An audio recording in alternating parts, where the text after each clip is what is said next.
গত ৬ বছর ধরে প্রতিদিন ৫ থেকে ৬ কিলোমিটার সাইকেল চালিয়ে পথ কুকুরদের খাওয়াচ্ছেন এই দাদা, তাও সম্পূর্ণ নিঃস্বার্থভাবে। চলুন পরিচয় করি এই মানবিক মানুষটির সঙ্গে।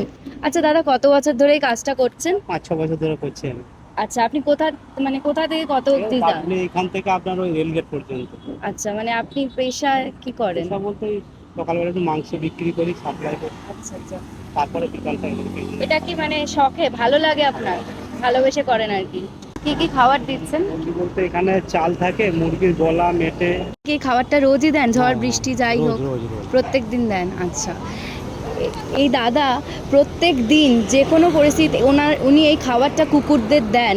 পথে এরকম অনেক কুকুররা থাকে যারা খেতে পায় না, কিন্তু এই দাদা তাদের এই খাবারটুকু দিচ্ছে। তাই আমি চাইবো আমরা যদি কিছুটা হলেও ওনাকে সাহায্য করতে পারি, তাহলে হয়তো এরকম অনেক কুকুর আরও খেতে পাবে।